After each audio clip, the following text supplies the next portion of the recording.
सतपाल मलिक साहब ने, क्योंकि वो एक किसान थे और उस यूपी के उस हिस्से वेस्टर्न यूपी से आते थे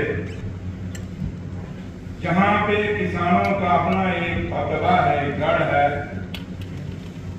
और किसानों ने का जब भी आंदोलन उठा है उस वेस्टर्न यूपी से उठा। और ये नहीं कि वो सारी वेस्टर्न यूपी जाटों का है, बल्कि वहां हर कौम बसती है, वहां हिंदू भी है, मुसलमान भी है, राजपूत भी, हर कौम वहां बसती है, और सब मिलकर उनका अपना एक बोलबाला है। और हमेशा उन्होंने देश को मजबूत करने के लिए, तिरंगे को मजबूत करने के लिए काम किया है। ऑनरेबल एमएलए साहब विक्रम रंधावा साहब यहाँ बोल रहे थे, उन्होंने काफी जिक्र किया सतपाल मलिक साहब का।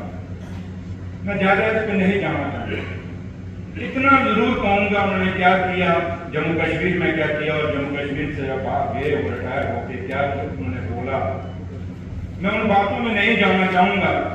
लेकिन जब हम मर्यादा की बात करते हैं, हम असूलों की बात करते हैं, तो असूल फिर सब पर लागू होते हैं। एक आदमी जो देश और रियासतों में अलग अलग कॉन्स्टिट्यूशनल पोस्ट पे रहा हो और आखिरी पर जब उसका अंत हुआ, वो दुनिया छोड़ के गया हो, क्या मेरे देश का तिरंगा उसको नजदीक नहीं हो सकता? ये दुख, ये गिला, ये शिकवा पूरे देश में किसानों को भी है, हम सब लोगों को भी है। और मैं ये नहीं कहूंगा जैसे मनकोटिया साहब ने कहा, मैं उनको कौम के अंदर नहीं बांटना चाहूंगा कि मैं जिस कौम से आप कौन सी कौम से वो आते थे उसके अंदर नहीं, उनका हक बनता, क्योंकि वो देश की कॉन्स्टिट्यूशनल पोस्ट पे रहे हैं। दूसरा, गुरचैन सिंह चाड़ साहब, चंद रोज पहले इनकी डेथ हुई। मेरे कायद और मेरे लीडर डॉक्टर फारूक अब्दुल्ला साहब ने मुझे और अब्दुल्ला गुप्ता साहब को हुक्म किया कि आपने वहां उनके जनाजे में जाना, उनके संस्कार पे जाना है। हम लोग गए, वहां अफसोस जाहिर किया चाड़ साहब की तरफ से भी, उमर साहब की तरफ से भी।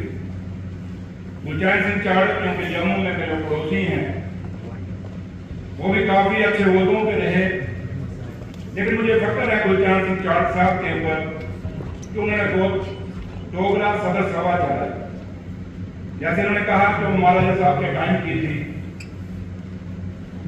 और ये सभा उस समय बनी, और वो सभा खाली डोगरों की नहीं लगती, हिंदू की नहीं, वो हर कौम की है। जैसे मुआलिम साहब ने भी कहा, उस डोगरा सदर सभा के अंदर हिंदू था, मुसलमान भी है, सिख भी है, ईसाई भी है, और उन्होंने उनकी रहनुमाई आखिरी वक्त तक किया।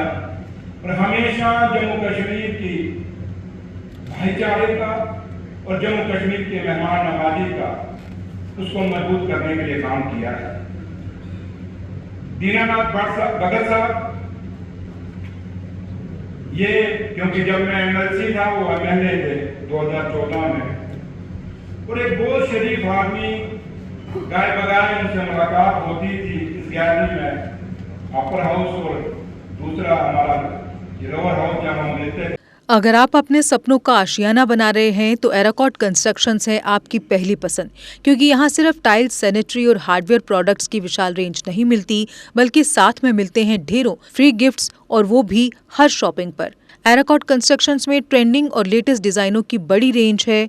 एराकॉट कंस्ट्रक्शंस फिर ला रहा है अपने कस्टमर्स के लिए साल का सबसे बड़ा मौका। शॉपिंग करो और बन जाओ लकी विनर, क्योंकि इस बार इनाम सिर्फ ऑफर नहीं, एक जश्न है। और यही नहीं, इस बार आपको बिल्कुल नई Alto car, scooties, 10 smart mobile phone सहित अन्य शानदार इनाम जीतने का मौका भी मिल रहा है। तो देर किस बात की, आज ही आए एराकॉट कंस्ट्रक्शंस, जहां घर का सपना भी पूरा होता है और शॉपिंग बनती है फायदेमंद।